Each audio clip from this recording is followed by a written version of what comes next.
السلام علیکم، آپ سبھی خیریت سے ہوں گے میرے پیارے بھائی اور بہنوں۔ آج ہم ایک ایسے نبی کا قصہ سنائیں گے جس کا نام سنتے ہی سب شکر اور اللہ پر بھروسہ کی مثال یاد آتی ہے۔ یہ قصہ ہے حضرت ایوب علیہ السلام کا۔ جب انسان پر مصیبت آتی ہے تو وہ اکثر شکایتیں کرنے لگتا ہے، لیکن حضرت ایوب علیہ السلام نے ہمیں سکھایا کہ کیسی بھی پریشانی کیوں نہ ہو، اللہ پر بھروسہ کبھی نہیں چھوڑنا چاہیے۔ حضرت ایوب علیہ السلام اللہ کے نیک بندے اور نبی تھے۔ اللہ نے انہیں بہت ساری نعمتوں سے نوازا تھا۔ اس کے پاس خوب دولت تھی، بڑے بڑے کھیت تھے، جانور تھے اور ایک خوشحال پریوار تھا۔ لوگ ان کی عزت کرتے تھے اور انہیں ایک نیک انسان کے روپ میں جانتے تھے۔ لیکن دنیا کی نعمتیں ہمیشہ رہنے والی نہیں ہوتی ہیں۔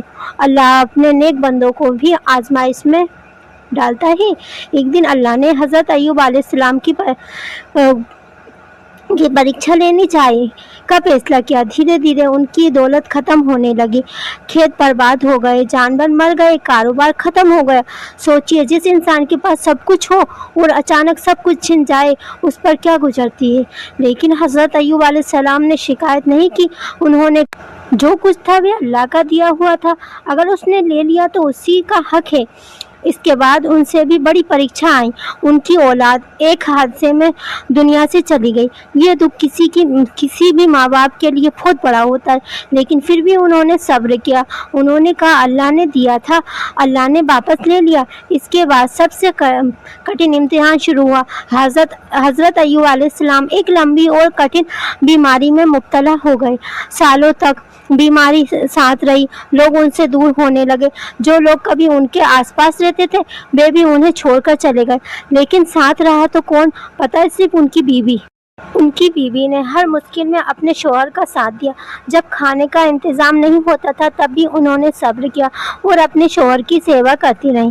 دن بیتتے گئے، مہینے بیت گئے، سال بیتتے گئے، لیکن حضرت ایوب علیہ السلام کی زبان پر شکایت کا ایک شبد بھی نہیں آیا۔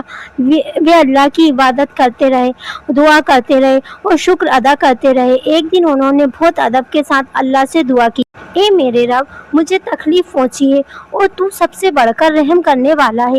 دیکھیے، انہوں نے یہ نہیں کہا کہ یا اللہ تو نے میرے ساتھ ایسا کیوں کیا۔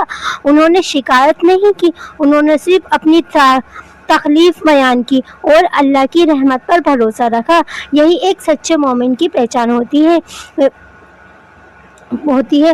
اللہ اپنے صبر کرنے والے بندوں کو کبھی نہیں بھولتا۔ جب اللہ نے دیکھا کہ ان کا بندہ ہر حال میں صبر کر رہا ہے تب اس کو مدد آئی۔ میرے رب، مجھے تکلیف پہنچتی ہے اور تو سب سے بڑھ کر رحم کرنے والا ہے۔ دیکھیے، انہوں نے یہ نہیں کہا کہ اللہ تو نے میرے ساتھ ایسا کیوں کیا۔ انہوں نے شکایت نہیں کی، انہوں نے صرف اپنی تکلیف بیان کی اور اللہ کی رحمت پر بھروسہ رکھا۔ یہی ایک سچے مومن کی پہچان ہوتی ہے۔ اللہ اپنے صبر کرنے والے بندوں کو کبھی نہیں بھولتا۔ جب اللہ نے دیکھا کہ ان کا بندہ ہر حال میں صبر کر رہا ہے تب اس کی مدد آئی۔ جب اللہ نے دیکھا کہ ان کا بندہ ہر حال میں صبر کر رہا ہے تب اس کی مدد آئی۔ اللہ نے حکم دیا کہ اپنے پیروں کو زمین پر مارو۔ جیسے ہی انہوں نے ایسا کیا، زمین سے پانی کا چشمہ نکلنے لگا۔ اللہ نے فرمایا کہ اس پانی سے نہاؤ اور اسے پیو۔ جیسے ہی انہوں نے ایسا کیا، ان کی بیماری ختم ہو گئی۔ سبحان اللہ تعالیٰ، ان کا شریر پہلے سے بھی زیادہ تندرست ہو گیا۔ پھر اللہ نے انہیں ان کی دولت واپس کر دی، کھیت واپس، برکت واپس آئی، اولاد بھی پہلے سے زیادہ عطا کی گئی۔ یہ اللہ کا انعام تھا ان کے صبر کے بدلے۔ میرے پیارے دوستو، آج ہمیں چھوٹی چھوٹی باتوں پر پریشان ہو جاتے ہیں۔ تھوڑا نقصان ہو جائے تو ہم مایوس ہو جاتے ہیں، دعا دیر سے قبول ہو تو ہم گھبرا جاتے ہیں۔ لیکن حضرت ایوب علیہ السلام کا قصہ ہمیں سکھاتا ہے کہ اللہ اپنے بندوں کو کبھی نہیں چھوڑتا۔ اور آج ان کی زندگی میں کوئی پریشانی ہے، اگر آپ کسی بیماری سے گزر رہے ہیں یا آپ تنگی مصیبت میں ہیں، اگر آپ کی دعا ابھی تک قبول نہیں ہوئی تو ہمت مت ہاریے۔ ہو سکتا ہے کہ اللہ آپ کے لیے کچھ بہتر تیار کر رہا ہو۔ یاد رکھیے، رات جتنی اندھیری ہوتی ہے صبح اتنی ہی قریب ہوتی ہے۔ اللہ صبر کرنے والوں کے ساتھ ہے۔ حضرت ایوب علیہ السلام نے سالوں تک انتظار کیا، لیکن آخر کار اللہ کی مدد آ گئی۔ اس لیے کبھی مایوس مت ہو۔ دعا کرتے رہیے اور نماز پڑھتے رہیے، اللہ پر بھروسہ رکھیے اور یاد رکھیے کہ ہر مشکل کے بعد آسانی ہے۔ اللہ ہمیں حضرت ایوب علیہ السلام کے جیسا صبر، شکر اور اللہ پر یقین عطا کرنے والا بنائے، آمین۔ اگر آپ کو یہ اسلامی کہانی پسند آئی ہو تو ویڈیو کو لائک کریں، شیئر کریں اور مجھ سے سپورٹ کریں تاکہ میں آپ کو اور بھی اچھے واقعے قصے آپ کو بتاؤں۔ السلام علیکم۔